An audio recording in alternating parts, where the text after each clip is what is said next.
chaque journée, sa célébration, le monde entier a célébré la Journée internationale de la femme sous le thème Planète 50-50 entre l'homme et la femme. En RDC, plusieurs activités ont été organisées, particulièrement à Kinshasa, avec la cérémonie officielle. Antenne A, le journal Dieu merci Dog, Mabiala.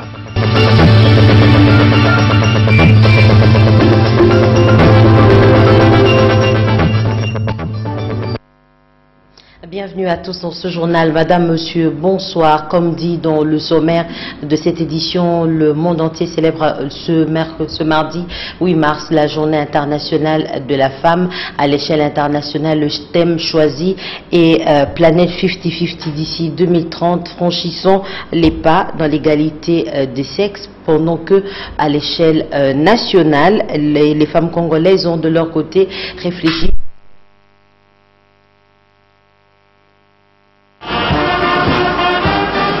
Plusieurs allocutions ont été prononcées au cours de ces cultes écuméniques célébrés à la cathédrale du centenaire protestant mardi 8 mars à l'occasion de la journée internationale de la femme. L'importance de la femme et son rôle aux côtés de l'homme étaient au centre de la prédication du jour. C'est pour montrer combien la femme, depuis la création du monde, est restée attachée à l'homme et l'accompagne en toutes circonstances.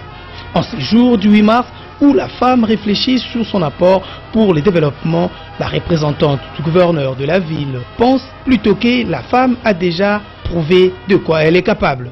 La célébration de la journée de la femme, grave dorénavant dans notre mémoire collective, est un signe indéniable que le combat pour l'égalité n'est pas vain. Il pose les pas porteurs et marque l'avancée d'une société lorsque celle-ci est caractérisée par la pleine participation de ses ressources à la construction de la nation. La ministre nationale du genre a pour sa part évoqué la question de l'égalité. L'événement mondial trouve son origine dans la détermination des femmes du monde d'affirmer leur dignité, de se prononcer et de soutenir l'égalité des droits entre tous les humains pour arriver à bâtir une humanité juste et d'équilibre de pouvoir homme-femme. La SONAS, qui a pris une part active à ces cultes par la présence très remarquable de son administrateur délégué, Carole Aguito, soutient la parité Planète 50-50, hommes et femmes, maintenant dans la paix, pour un développement durable d'ici 2030. Le PAN est parti, ça fait plus de 2 ans que nous ne portons pas le PAN, cela n'a pas levé la valeur de cette fête. Jusqu'à ce jour, nous continuons à fêter. Le PAN, ce n'était pas ce qui importait dans cette fête-là, mais c'était de penser au problème particulier de la femme. Ce n'était pas le PAN, c'était la fête même de la femme. Sachez que ces cultes d'action de grâce a connu la participation des dames militaires, policières, société civile et autres. Et en rapport avec la célébration de cette journée, sachez qu'un culte d'action de grâce a été organisé ce mardi 8 mars 2016 à la cathédrale protestante du centenaire en présence de Willy Kacha et Patrick Borel-Moukindi. Comme vous le savez, aujourd'hui c'est le 8 mars et le 8 mars c'est une journée qui a été consacrée à la femme d'une manière internationale, donc universelle.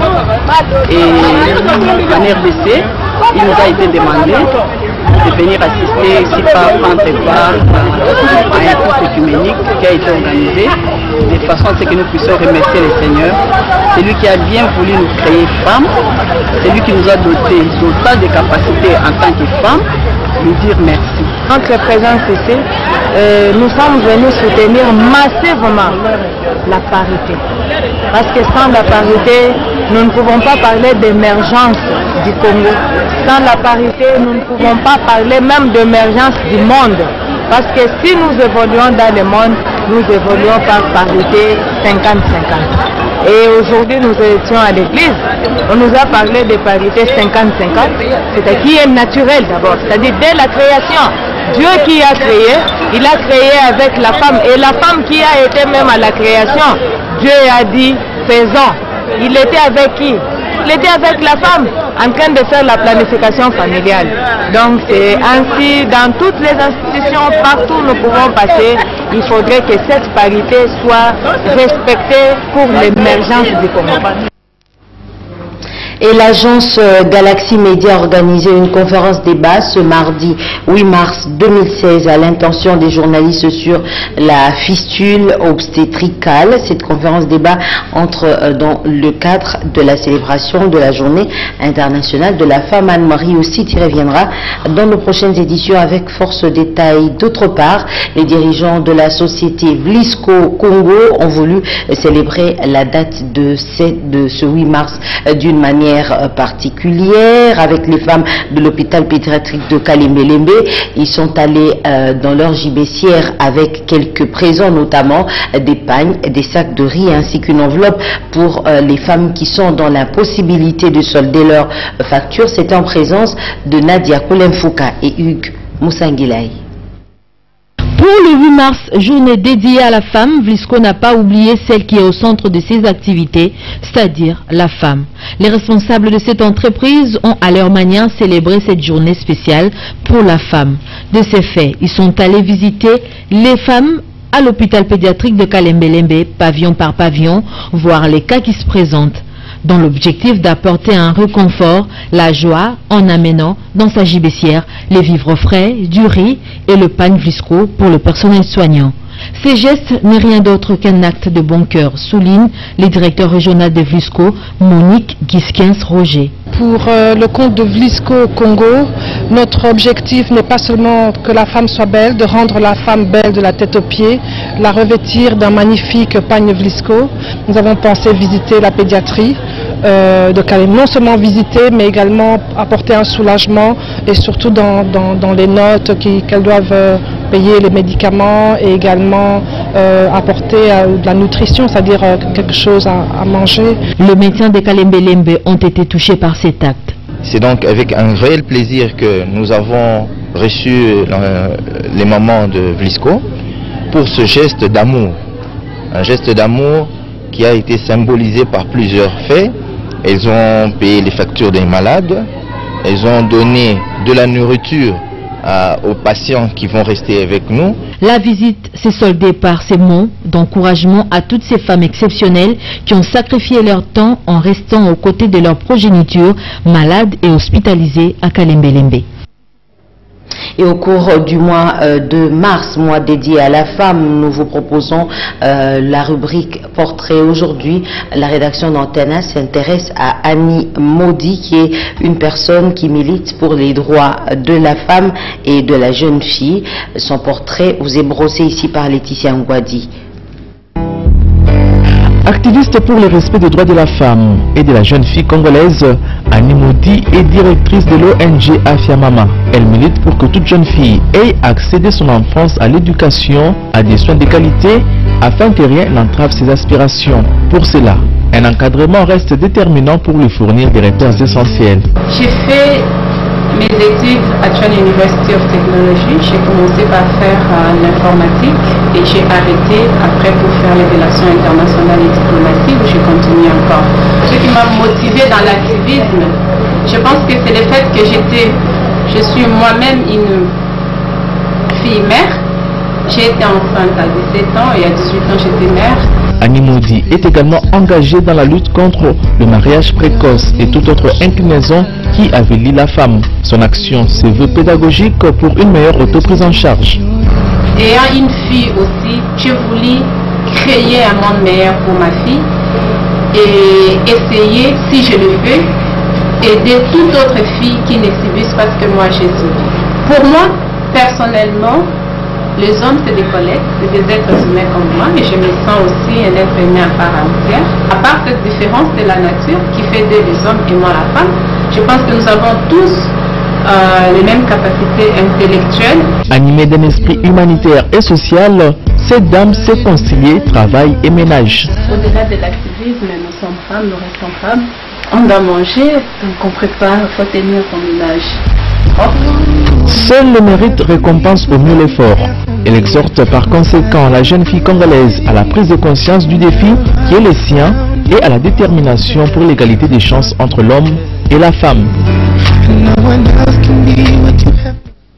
Et toujours dans la rubrique portrait, vous suivrez en fin de ce journal une page magazine sur le portrait de Madame Louise Mayuma Kassende. Parlons d'autre chose dans ce journal. Jean-Pierre Lisanga Bonganga et sa plateforme politique, le Front du Peuple, sollicite du vice-premier ministre et en charge de l'Intérieur et la Sécurité, Évariste Bochab, la libération de leurs confrères de l'opposition incarcérés, notamment Christopher Ngoy. Ils l'ont dit hier lundi 7 mars 2016 au siège du dit ministère à Gombe. Sylvain Kapombobo Sengele.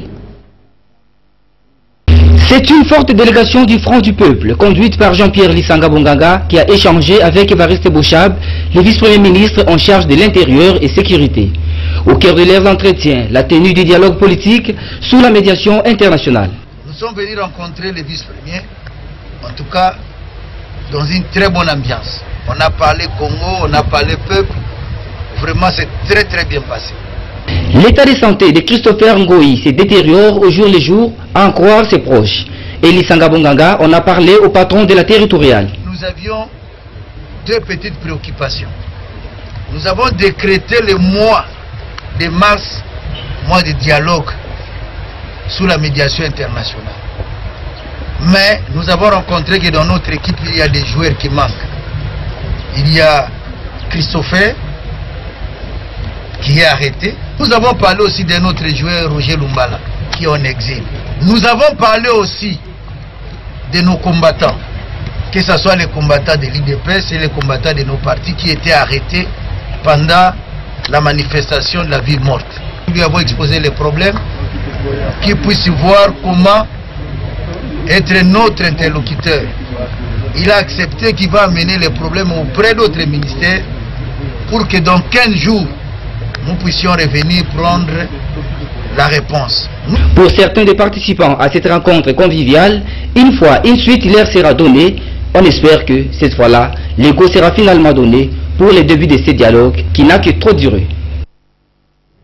Et la journée du 8 mars consacrée à la femme a été l'occasion pour le Front de Libération Nationale du Congo, FLN-NC, d'annoncer par la bouche de son président national, Kapendeli Kanimbo, la reprise des activités politiques en République démocratique du Congo.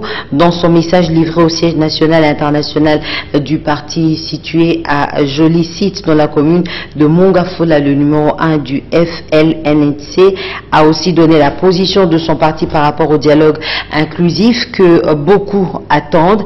Selon Kapendeli, en effet, ce dialogue est une stratégie pour faire gagner le M23 et ses alliés par l'intermédiaire de l'accord cadre d'Addis Abeba, accord qui est sous contrôle de la CIRGL. La solution est plutôt la réouverture et le finissage de la conférence nationale souveraine, forum qui, contrairement au dialogue qui réunira quelques personnes, a plus de légitimité. Polydor Ngaziami reviendra dans nos prochaines éditions avec force et détaillée. Dans ce reportage que vous allez suivre, Africa Mujinga parle de l'état de délabrement total dans lequel se trouve la rue d'Ilandos dans la commune de Limete.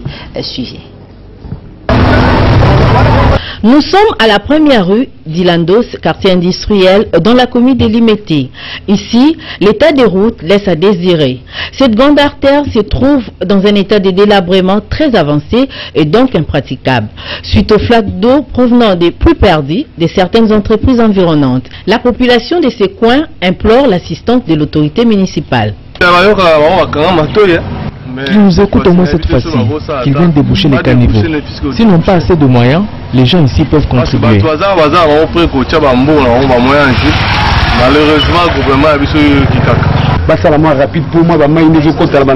Lorsqu'il pleut, l'eau pénètre dans les maisons. Ce n'est pas bien. Il faut que ces caniveaux soient débouchés. Et le plus tôt serait le mieux. La pluie occasionne un déplacement massif qui s'effectue.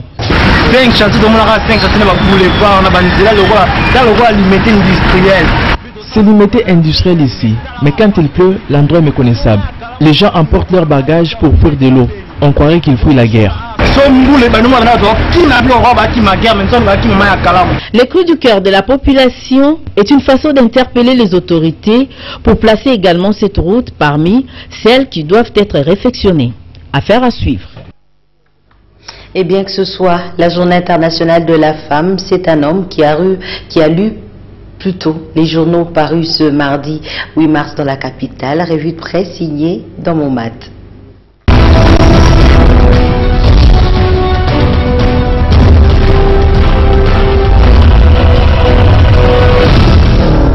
Mesdames, Messieurs, bonsoir. 8 mars, le Femme à l'honneur écrit à sa une forum des As. Le journal répond pour se faire quelques déclarations des femmes congolaises. Pour Eugénie Chika, la révalorisation de la femme est le point de départ du développement durable. Pour Zozo Mbombo, il faut bosser 2 fois plus en tant que femme pour être reconnue et respectée sur le plan professionnel. De son côté, Julien Lusenge invite les acteurs politiques congolais à travailler pour la paix. L'ONU soutient la RDC pour la réalisation de la parité homme-femme.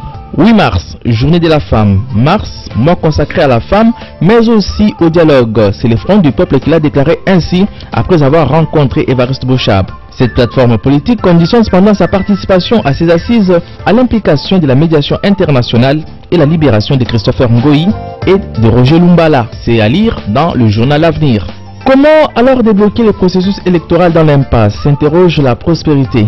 La MP tient au projet d'un dialogue politique national. Le G7 propose des négociations directes pour régler la question du président intérimaire, le cas échéant. L'UDPS en appelle encore à un dialogue sous médiation internationale dans le format de l'accord cadre d'Addis Abeba. La dynamique de l'opposition ne jure que par le respect absolu de la Constitution. Il semble répondre à consort, selon certaines indiscrétions, que l'on s'achemine vers une solution qui aurait l'avantage de couper la poire en deux, de façon à permettre la tenue des élections apaisées. À propos du processus électoral toujours, Corneille Nangaa, président de la CENI, a clôturé ses consultations avec l'opposition, ce après avoir rencontré Indabito et Lumu. Les 2 autres de la CENI, écrit le vrai modérateur, sont devenus prendre acte de tout ce que les responsables de la CENI sont en train de faire comme travail technique pour Indabito et faire l'état des lieux du processus électoral pour Lumu. Terminons cette revue avec l'observateur qui met dans sa vitrine, confronté à une série de magouilles, le marché transfrontalier de Lufu en difficulté.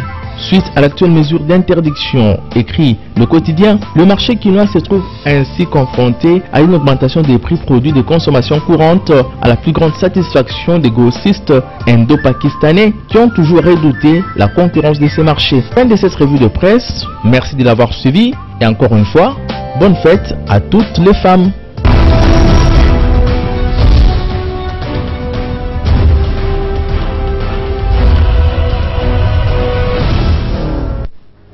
Je vous le disais il y a peu que la rédaction d'Antenne s'est intéressée à une femme, pas comme les autres, qui a réussi à émerger grâce à sa détermination dans la société congolaise. Il s'agit de Louise Mayuma Kassende, sa vision, sa lutte dans cette page magazine que vous propose Eric Mboulamossi, Patricia Bassoa et Eric Gomulopo.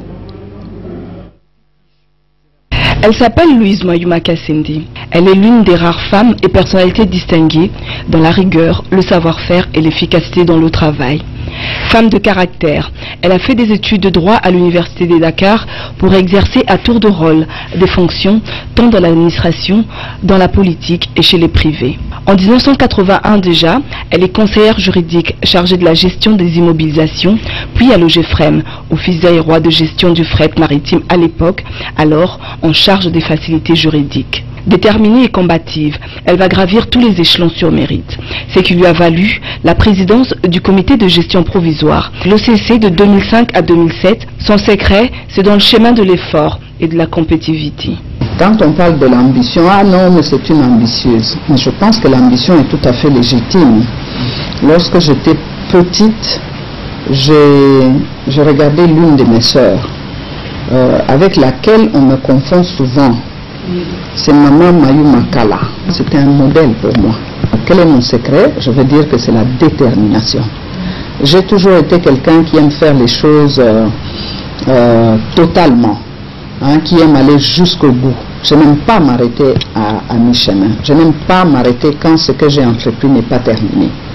Et donc, je peux dire que s'il y a un trait de caractère, c'est la détermination. J'aime bien aller au bout des choses.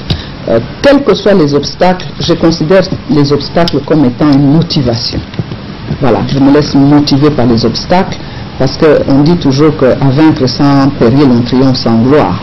Et donc moi je considère des obstacles comme étant des éléments qui vont me permettre de bien triompher, d'aller jusqu'au bout. Donc c'est la détermination. Mère de famille et attachée aux valeurs essentielles de sa chrétienté, elle sait bien faire la part de choses. C'est dans cette optique qu'elle choisit dès à présent de donner des repères à la jeune fille. J'ai rencontré beaucoup de jeunes filles quand je vais en campagne ou quand je suis à Kinshasa ici. Ah non, on est fiers de vous, moi j'aimerais être comme vous. Ça me fait plaisir, je me dis tiens, j'ai fait quelque chose de bien pour qu'elles cherchent à être comme moi. Et je pense que tout est possible. D'une manière générale, tout est possible à ceux qui croient. Moi je suis croyante, je suis chrétienne. Et je crois que quand on croit, on y arrive. Le pays est le même. Le challenge est important au niveau de la nation. Il y a encore des tas et des tas de choses, des tas et des tas de domaines dans lesquels les femmes peuvent s'exprimer. Et moi, je pense que tout est encore possible. Avec cette même détermination et la volonté de la différence, elle se lancera au cœur de la technocratie et la vie politique dans la présidence de la République, où elle va exercer entre autres les fonctions de directrice de cabinet du chef de l'État, Joseph Kabila, entre 2007 et 2012. Dans les milieux des hommes, elle ne s'enveloppe d'aucun complexe. Parmi les hommes, je me vois comme un être humain. Je dois avouer que j'ai eu des relations pas complexées du tout. Avec les hommes pendant que j'étais aux études à l'université à Dakar où j'ai fait mes études. Vous savez, quand il y a un mouvement estudiantin, vous voyez, c'est une femme qui mène le mouvement estudiantin. Donc j'ai toujours travaillé sans beaucoup de complexe et je n'ai jamais voulu mettre l'aspect femme en valeur. Non, je pense que c'est pas important. Quand on a quelque chose d'autre à faire valoir, je ne vois pas pourquoi on recourait à ça pour se faire valoir. Humaniste et dévouée au service des autres, elle est activiste et même présidente des ONG et fondations en charge de l'encadrement de la jeune fille et du développement communautaire, surtout dans les milieux ruraux. C'est donc dans ce souci de promouvoir les milieux ruraux et marquer sa reconnaissance à l'œuvre de Joseph Kabila qu'elle a choisi de postuler comme députée et battre campagne en sa faveur, une manière pour elle de lui témoigner sa reconnaissance et son attachement. Pour ma vie de mère, parce que parfois il faut sacrifier, juste un petit exemple en rigolant, j'ai attendu ma première grossesse et lorsque j'ai accouché un 20 juin et j'ai repris le travail le 11 juillet. Donc 21 jours après mon accouchement, j'ai laissé mon bébé à la maison, je suis allée travailler parce qu'à l'époque, comme nous commencions une entreprise nouvellement, il fallait se déterminer par rapport au travail et lorsque vous n'êtes pas là pendant 3 mois et demi, eh bien vous revenez, mon patron me faisait ceci, quand vous allez revenir, vous allez trouver que votre table est bien nettoyée. Et ça, c'était un défi pour moi. Donc c'est un sacrifice quand même. Quelque part, on ne peut pas tout avoir, quoi. On ne peut pas tout avoir, être une parfaite mère de famille, une parfaite travailleuse. Non, il y a toujours un côté qui empathie un petit peu. Mais l'effort personnel à faire, c'est de veiller à ce qu'il y ait un équilibre.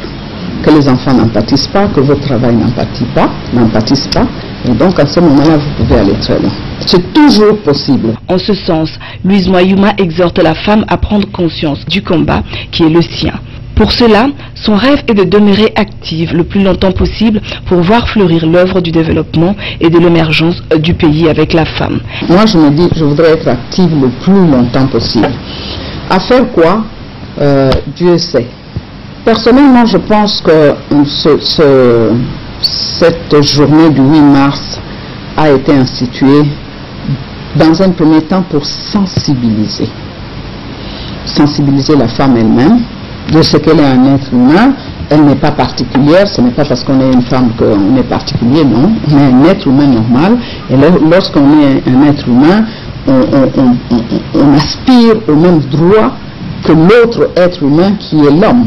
Personne ne vous offrira jamais rien sur un plateau doré, vous devez vous battre et cette bataille, en fait, en vue de la parité, elle commence tôt. Elle commence dans la scolarité. Si vous n'avez pas une bonne scolarité, comment est-ce que vous voulez prétendre avoir un bon poste dans la vie publique? Mais c'est également une journée au cours de laquelle les femmes doivent se mettre ensemble pour réfléchir sur leur devenir demain. La femme, constituent la plus grande partie de la population. En tout cas, je parle pour mon pays, je parle pour la RDC. La femme constitue la plus grande partie de la population. Mais regardez combien de femmes sont au Parlement. On est à peine une cinquantaine, à peine, sur 500 députés. Ayant travaillé à côté du chef de l'État, je sais combien il se bat lui-même, combien il se bat pour veiller à ce que la femme soit représentée de manière juste et équitable. Mais vous savez, nous sommes en démocratie. Nous sommes en démocratie. Pour le moment, la représentation, elle se fait en fonction de l'électorat. Et lorsque cet électorat préfère envoyer les hommes à la place des femmes, vous voyez que c'est difficile. Donc le chemin est encore long. Et nous devons continuer à sensibiliser cette femme-là pour qu'elle prenne conscience de ses propres responsabilités, qu'elle prenne conscience de ce que le pays attend d'elle. Le pays n'attend pas que des hommes, le pays attend également de la femme. Donc c'est à la femme à se présenter dans une position telle que lorsqu'on doit faire un choix, l'on recourt à la femme parce qu'elle en a les capacités. C'est en ce moment-là que nous serons à même de réussir cet équilibre dont nous parlons aujourd'hui. Lorsqu'on veut aller loin, on ménage sa monture, dit-on. Louise Mayuma Kassinde, aujourd'hui encore présidente du conseil d'administration de Congo Airways, l'a si bien compris et mise en pratique. Raison pour de plus pour la jeune Congolaise de se motiver pour un travail bien fait. Avant de terminer ce journal, il y a ce communiqué qui nous vient de la famille Mavambo qui annonce la disparition de Mavambo Mewa Percy qui est âgé de 12 ans et la famille habite le quartier Vitamine au numéro 5 dans la commune de Matete.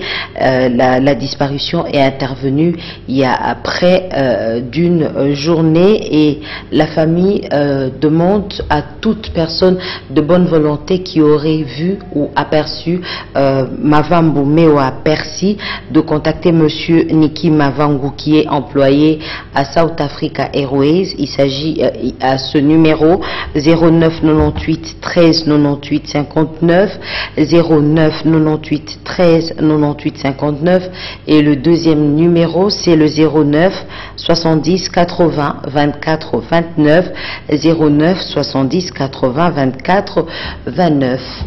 Voilà, madame, monsieur, c'est tout pour ce soir. Merci à vous tous qui nous avez suivis. J'espère en tout cas vous retrouver d'ici quelques semaines pour la continuité, pour vous informer en fait. Mais entre-temps, restez branchés sur Antena pour la suite de nos programmes et bonne fête à toutes les femmes de la République démocratique du Congo et particulièrement à celles de la rédaction d'Antena et du ministère de l'EPS Inc.